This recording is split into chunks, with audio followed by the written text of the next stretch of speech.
Assalamualaikum warahmatullahi wabarakatuh. Waalaikumsalam warahmatullahi Selamat wabarakatuh. datang di podcast Kang Nur. Mm-mm.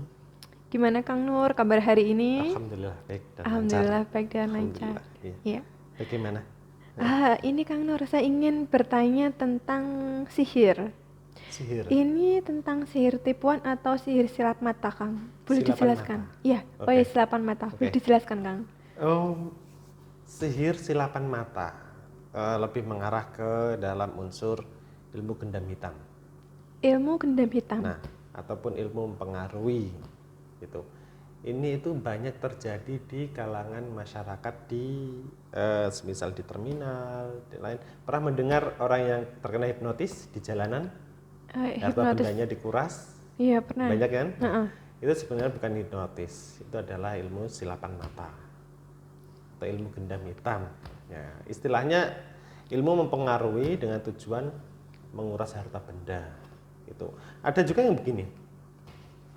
Ada juga yang memanfaatkan ilmu silapan mata atau sihir silapan mata ini dengan tujuan yang nggak baik, semisal melakukan pencabulan. Ada juga yang seperti itu. Ada juga yang seperti Ada itu juga ya, yang Kang ya? seperti itu.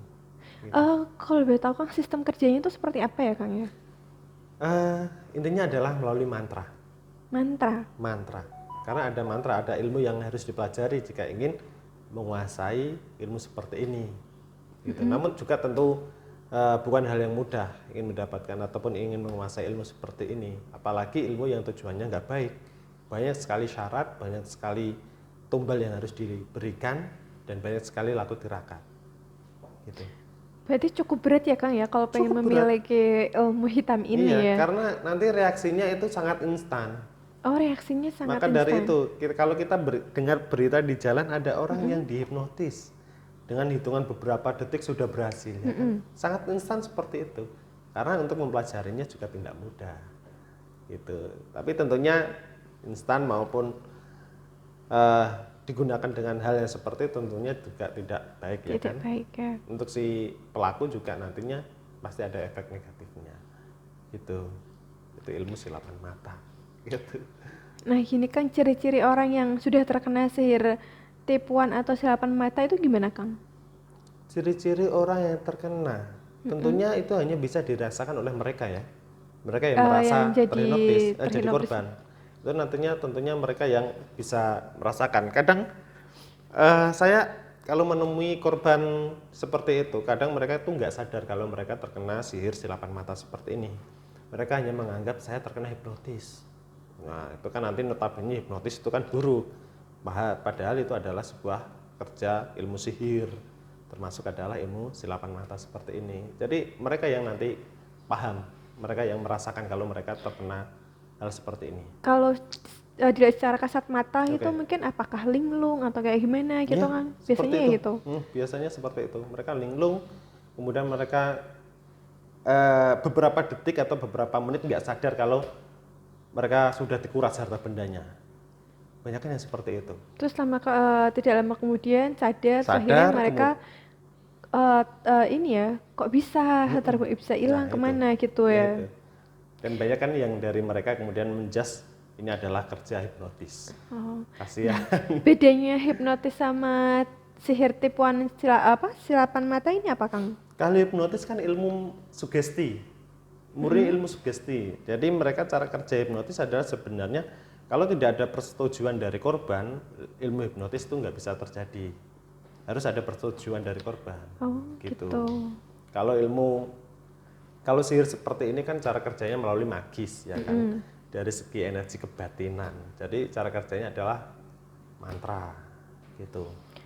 Gini Kang, kadang kan kalau misalnya pernah denger-denger ya, kalau misalnya entah itu ada korban yang jadi korban ini ya, sihir ini, katanya itu cukup ditepuk aja pundaknya, terus atau jabat Nah tangan, itu, itu bisa langsung terkena sihirnya ya. iya, itu namanya gendam ini cablek, Gendam caplek. gendam Ini cablek sama atau kayak sihir tepukan. tipuan itu ya? Ya, sama seperti sihir itu.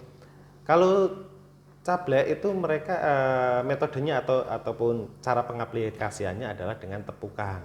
Biasanya kalau tapi dari sihir ini apa tadi namanya? Silapan mata Ya. itu biasanya melalui pandangan. Jadi, tapi tentu nanti biasanya itu ada cara kerjanya itu si pelaku ini nanti akan melakukan tepukan terlebih dahulu. Tentunya ada argumen fisik terlebih dahulu, artinya melalui ucapan sebelum nanti cara kerja mantranya ini bekerja. Jadi mungkin disentuh dulu ataupun dicaplek dulu, nanti baru silapan mata ini mantranya bekerja. Seperti itu.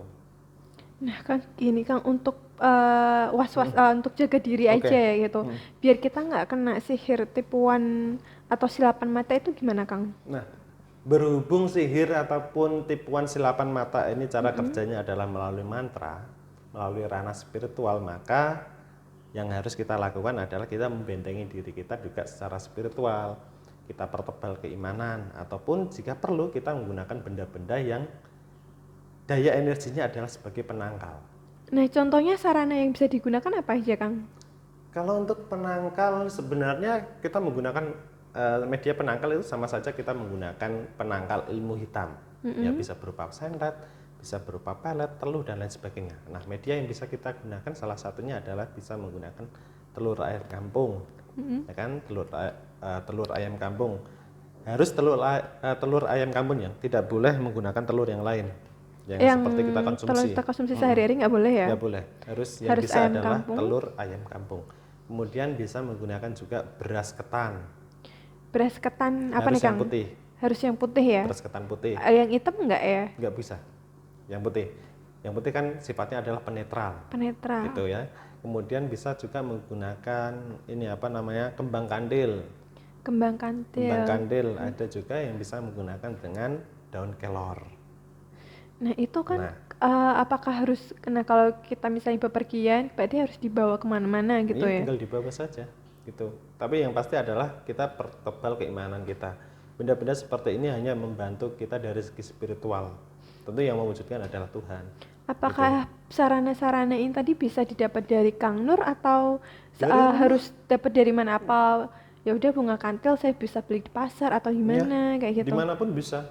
Yang penting bendanya itu adalah benda-benda seperti itu tadi. Dimanapun bisa, tidak harus dari saya. Oh gitu, nggak harus perlu ritual khusus untuk menggunakan sarana ini, nggak perlu ya? Yang penting adalah niatnya. Niatnya. Ya, kita menggunakan, saya berdoa, saya berniat menggunakan sarana seperti ini supaya saya dihindarkan dari ilmu-ilmu yang buruk untuk diri saya. Nah, berniat seperti itu tinggal disimpan, tinggal bawa saja.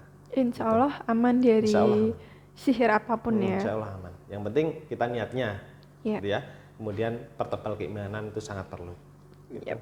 Oke, terima kasih Kang Nur atas penjelasannya. Semoga video ini bermanfaat untuk teman-teman subscriber di sini. Nah, buat teman-teman yang ingin berkonsultasi atau lebih jauh ngobrol tentang Kang Nur, misalnya ada masalah, bisa langsung aja hubungi Kang Nur di nomor telepon yang tertera di layar kaca ini ya. Oke, sampai jumpa kembali di video berikutnya. Wassalamualaikum warahmatullahi wabarakatuh. Waalaikumsalam warahmatullahi wabarakatuh.